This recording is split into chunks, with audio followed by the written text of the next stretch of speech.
এই গুড়া চিনি কেন নিয়ে আসছো? ওই রাতে কম দামে পাইছি তাই নিয়ে আসছি। তুমি একটা কাজ করো, তুমি এই চিনিগুলো আমাকে কেটে দাও, আমি তোকে রান্না করে দিচ্ছি, ঠিক আছে? কি মজা বাবা, আজকে মাছ ফুটবে। তুই কি ভাবছো আমি চিংড়ি মাছ খেতে পারি না? আমি সব পারি। কি হলো?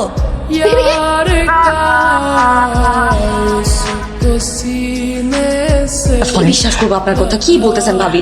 মানে একটা সুন্দরী রমণী এসে আমার হাজবেন্ডকে রাস্তায় দাঁড়িয়ে কোটটাই পরে দিয়ে নিয়ে চলে গেল, মানে এত সহজ? আমি আমার হাজবেন্ডকে চিনি তাই না ভাবি? আমার হাজবেন্ড মেয়ে মানুষের আশেপাশে ঘেসতেই পারে না, ঘেসলে 100 দূরে চলে যায় ক্লাব দিয়ে। ভাবি গো, পুরুষ মানুষের কোনো বিশ্বাস নাই। তুমি ফোনের মধ্যে পাসওয়ার্ড দিয়ে রাখছো কেন? পাসওয়ার্ড কি? Nadia I love you. হইছে, এখন আর আই লাভ ইউ বলতে হবে না। পাসওয়ার্ড কি সেটা বলো। নাদিয়া আই লাভ ইউ, এটাই পাসওয়ার্ড।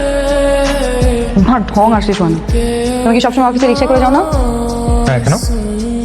এমনি। মাঝে মধ্যে দেরি হয়ে গেলে তখন অফিসের গাড়িতে যাই। অফিসের গাড়ি মানে? মানে কোনো বড় জিপে করে যাও? বড় জিপ কই পাবো? না, আগেই করছিলাম মাহফুজা ভাবির মাথায় গন্ডগোল। কার মাথায় গন্ডগোল? না কিছু না। আচ্ছা শোনো, তুমি এখন থেকে এই যে মাহফুজা ভাবির কাছ থেকে একটু দূরে থাকবা। থাকি তো, তারে দেখলাম উল্টা দিকে দৌড় দিই। সালাম জেরিন। জি স্যার। শুনেন, একটা কাজ করেন, আজকে আমাকে নিতে আসতে হবে না, আমি আমার মতো চলে আসতেছি, আপনারা আপনাদের মতো চলে যান। ওকে স্যার, ওকে। ওদিকে চলেন। ভাবি, আজকে আমার সব সন্দেহ দূর হয়ে গেছে ভাবি। আজকে আমি শিওর হয়ে গেছি ভাবি, তাড়াতাড়ি আসেন। কি হতো একটু জ্বর, ওরে নিয়ে ডক্টরের কাছে গেছিলাম। আপনি কি বলবেন বলেন না, ফোনেই বলেন, অসুবিধা নাই তো। ভাবি গো, আমি শিওর ভাবি আপনার সংসার ভাঙছে।